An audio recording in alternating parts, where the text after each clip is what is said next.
श्री स्वामी समर्थ सगळ्यांना। आजच्या व्हिडिओमध्ये आपण पाहणार आहोत श्रावण महिन्यामध्ये आपण जास्तीत जास्त कुलदेवीची सेवा कशी करायची आहे आणि कुलदेवीला प्रसन्न करून आपल्या सांसारिक अडचणी दूर करून आपल्या घराची कशी प्रगती करायची आहे। त्यासाठी आपण कुलदेवीच्या कोणत्या सेवा श्रावण महिन्याच्या निमित्ताने करू शकतो हे मी तुम्हाला या व्हिडिओमधून आज सांगणार आहे। त्यामुळे व्हिडिओ शेवटपर्यंत नक्की बघा। ओम श्री सद्गुरु अक्कलकोट निवासी राजाधिराज योगीराज श्री स्वामी समर्थ महाराज की जय।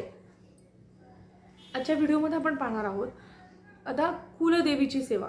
कारण असं म्हणतात की कुलदेवीची सेवा केल्याशिवाय कुठले बाकीचे देव आपल्याला आशीर्वाद देऊ शकत नाहीत। जोपर्यंत आपल्याला कुलदेवीचा आशीर्वाद मिळत नाही तोपर्यंत आपल्याला बाकीचे देव आशीर्वाद देत नाहीत आणि आपल्या संसाराची प्रगती होत नाही। त्यामुळे आपल्याला कुलदेवीची सेवा करणं ही अनिवार्य आहे। कारण कुलदेवी ही आपल्या कुळाची आई असते आणि आईची सेवा करणं हे आपल्यासाठी अनिवार्य असतं। त्याच वेळेस आपल्याला त्यांचा आशीर्वाद मिळतो आणि आपल्या सांसारिक अडचणी किंवा संसाराची गाडी ही जोरात वेगाने चालते आणि सुरळीत चालते। तर त्यासाठी आपण कुलदेवीच्या अगदी साध्या सोप्या काय सेवा करू शकतो आणि कुठल्या करू शकतो ते आपण बघणार आहोत। कुलदेवीची सेवा करताना सगळ्यात महत्त्वाची आणि पहिली सेवा म्हणजे दुर्गा सप्तशती।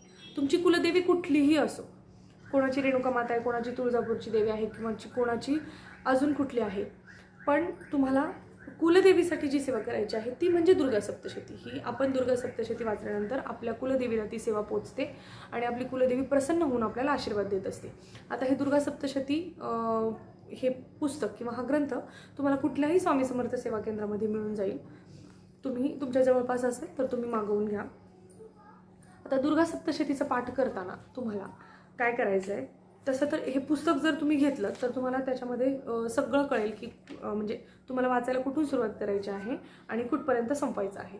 आता दुर्गा सप्तशती वाचताना तुम्हाला सगळ्यात आधी प्रार्थना म्हणायची आहे। प्रार्थना म्हणजे जी स्वामी स्तवन किंवा आपण नित्यसेवा करताना जी प्रार्थना म्हणतो, आता करूया प्रार्थना जय जय जय घरणा प्रातप्राकावर सदना ब्रह्मानंद येतेवर्या, ती प्रार्थना म्हणायची आहे। प्रार्थना म्हणून झाल्यानंतर तुम्हाला अवतरणिका म्हणायची आहे। त्यानंतर दुर्गाष्टोत्तर नामस्तोत्र म्हणजे दुर्गेचे नाव जेवढे दिलेले आहेत ते म्हणायचं आहे। दिव्या कवचम म्हणायचं आहे। हे सगळं म्हटल्यानंतर तुम्हाला 1 ते 13 अध्याय वाचायचे। 1 ते 13 अध्याय वाचून झाल्यानंतर तुम्हाला 1 ते 13 अध्यायानंतर 13व्या अध्यायानंतर जे काही दिलेलं आहे स्तुती वगैरे, एक मिनिट तुम्हाला सांगते, तंत्रोक्त देवी सूक्त पासून तर तुम्हाला पूर्ण क्षमापना स्तोत्रपर्यंत म्हणजे क्षमा प्रार्थनापर्यंत पूर्ण वाचायचं आहे। हे एवढं वाचून झाल्यानंतर होईल तुमचा एक पाठ, म्हणजे याला म्हणतात दुर्गा सप्तशतीचा एक पाठ। तर आता हा पाठ तुम्हाला एका दिवसात करायचा आहे। जर तुम्ही एका बैठकीत केला तर अतिशय उत्तम। शक्यतो एका बैठकीतच तुम्ही दुर्गा सप्तशतीचा पाठ करा। पाठ करताना तुम्हाला जर संकल्पयुक्त करायचे असतील पारायण 14-16 तर तुम्ही संकल्प सोडून करा। पण तुम्हाला फक्त जर सेवा म्हणून 1-2 जेवढे होतील तेवढे पाठ तुम्ही करत राहिलात तर संकल्प सोडायची गरज नाही आहे तुम्हाला। पण तुम्ही ज्यावेळेस दुर्गा सप्तशतीचा पाठ करता त्यावेळेस पूर्वेकडे तुमचं तोंड येईल असं बसा, असं आसन टाकून तुम्ही बसा आणि पाठ करताना शक्यतो उठू नका, बोलू नका कोणाशी। कारण एका बैठकीत जर केला तर तुम्हाला अतिशय त्याचं चांगलं फळ मिळणार आहे। पण जर तुम्हाला अगदीच कोणाचं छोटं बाळ असेल, काही काम असेल किंवा काही इमर्जन्सी असेल तर तुम्ही उठू शकता। पण 1 ते 2 बैठकीतच तुम्ही तो पाठ संपवा, म्हणजे एका दिवसात एक पारायण तुमचं होईल। असं जर संकल्प करायचा असेल, तुम्हाला काही प्रश्न असेल, काही इच्छा तुमची पूर्ण व्हावी म्हणून करायचं असेल तर तुम्ही संकल्प सोडून करा। संकल्प कसा सोडतो हे आपल्या सगळ्यांना माहिती आहे।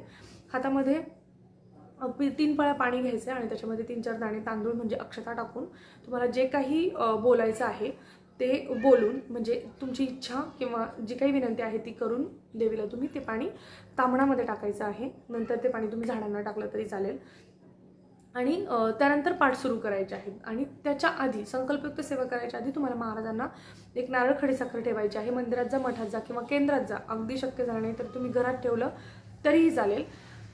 महाराजांना विनंती करा, ही सेवा मी ह्या प्रश्नासाठी करत आहे आणि असे एवढे पाठ करण्याची मी संकल्प सोडत आहे, तर ही सेवा माझ्याकडून व्यवस्थित करून घ्या आणि यथेच्छ फळ मला या सेवेचं मिळू द्या। माझा प्रश्न सोडवा किंवा जी काही इच्छा असेल ती माझी पूर्ण करा। अशा प्रकारे हा एक पाठ तुम्हाला एका दिवसात करायचा आहे। मग तुम्हाला किती करायचे आहेत, 7-11 करायचे आहेत, 1 करायचं आहे, 21 करायचे आहेत, ती तुमची इच्छा. याप्रमाणे दुर्गा सप्तशतीचा पाठ ही एक अतिशय उच्च कोटीची कुलदेवीची सेवा आहे. यामुळे कुलदेवी प्रसन्न होऊन आपल्याला आशीर्वाद देते आणि आपल्या घरातील सांसारिक प्रश्न मार्गी लागतात.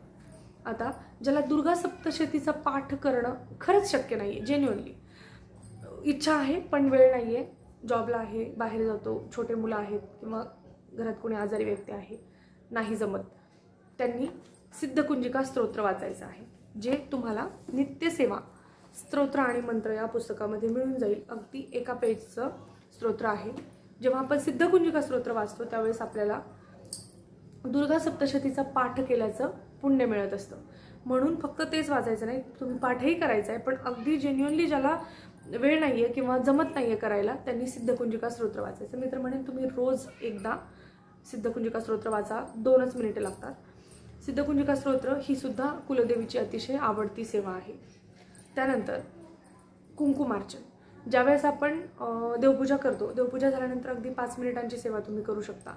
कुंकुमार्चन करायचं आहे. आता कुंकुमार्चन करताना तुमच्याकडे कुलदेवीचा टाक असेल, श्रीयंत्र असेल किंवा हे नसेल तर तुमच्याकडे कुलदेवीचा फोटो असेल, यापैकी एक आपल्याकडे असतं. तर तुम्हाला श्रीयंत्रावर करायचं असेल तर श्रीयंत्रावर करा. श्रीयंत्रावर करताना तुम्हाला कुंकुमार्चन करताना म्हणजे कुंकू वाहणे. आता हे कुंकुमार्चन करताना तुम्हाला काय म्हणायचं आहे? कुंकुमार्चन करताना तुम्हाला श्रीसूक्त म्हणायचं आहे, श्रीसूक्तमचा पाठ करायचा आहे. जर तुम्हाला एकदा म्हणायचं आहे तर एकदा म्हणा, किंवा तुम्हाला 16 वेळा म्हणायचं असेल तर 16 वेळा, म्हणजे जशी तुमची इच्छा आणि तुम्हाला जसा वेळ आहे त्याप्रमाणे तुम्ही सेवा करा. किंवा जर तुम्हाला कुंकुमार्चन करताना कुंकुमार्चन करताना जर तुम्हाला श्रीसूक्त म्हणायला जमत नसेल तर तुम्ही ओम ऐं ह्रीं क्लीं चामुंडाय विच्चे, ओम ऐं ह्रीं क्लीं चामुंडाय विच्चे असं म्हणत तुम्ही सेवा करू शकता. तुम्ही जर 1 माळ केली तरी अतिशय उत्तम. 1 माळ करताना तुम्ही ओम ऐं ह्रीं क्लीं चामुंडाय विच्चे म्हणायचं आहे, कुंकू हातात घ्यायचं आहे आणि विच्चे ओम ऐं ह्रीं क्लीं चामुंडाय विच्चे म्हणून झाल्यानंतर नमो नमः म्हणून तुम्हाला कुंकू श्रीयंत्रावरती किंवा फोटो किंवा टाक याच्यावरती अर्पण करायचं आहे. आता ज्यावेळेस फोटोला तुम्ही करता तर पायापासून डोक्यापर्यंत तुम्हाला कुंकू अर्पण करायचं, आणि ज्यावेळेस श्रीयंत्रावर करता त्यावेळेस तुम्हाला फक्त या 2 बोटांनी करायचं आहे. तर अशा प्रकारे तुम्ही कुंकुमार्चन करू शकता. जर तुम्हाला श्रीसूक्त वाचायला जमत नसेल तर ओम ऐं ह्रीं क्लीं चामुंडाय विच्चे या मंत्राचा जप करा. आता तुम्हाला यापैकी कुठलीच सेवा जमत नसेल तर तुम्ही फक्त 1 माळ ओम ऐं ह्रीं क्लीं चामुंडाय विच्चे या मंत्राचा जप करा.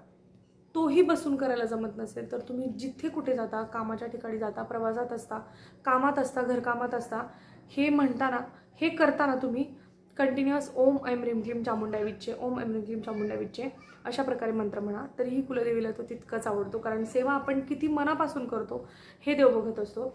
आपण किती वेळ बसलोय हे महत्त्वाचं नाही, तर आपण किती श्रद्धेने ती सेवा केली आहे ते महत्त्वाचं असतं. अगदी 5 मिनिटं का होईना तुम्ही देवीसाठी रोजचे द्या, कारण कुलदेवी प्रसन्न असेल तर आणि तरच आपल्या संसाराचा गाडा सुरळीत चालत असतो. त्यामुळे ज्या काही सेवा सांगितल्यात त्यापैकी कुठली तरी जी तुम्हाला जमेल, जी तुम्हाला आवडेल ती मनापासून एक तरी सेवा तुम्ही कुलदेवीची करा, म्हणजे कुलदेवी प्रसन्न होईल आणि तुमच्या घरातील किंवा तुमच्या संसारातील प्रगतीच्या अडथळे जे आहेत ते निघून जातील आणि कुलदेवी आशीर्वाद देऊन तुमचं सगळं सुरळीत चालेल. आजच्यासाठी इतकंच. झालेली सेवा महाराजांच्या चरणी अर्पण करते. व्हिडिओ आवडला असेल चॅनलला सबस्क्राईब करायला विसरू नका. व्हिडिओ लाईक आणि शेअर नक्की करा. पुन्हा भेटूया अशाच एका नवीन व्हिडिओमध्ये नवीन माहितीसहित, नवीन सेवेसहित. तोपर्यंत सगळ्यांना श्री स्वामी समर्थ.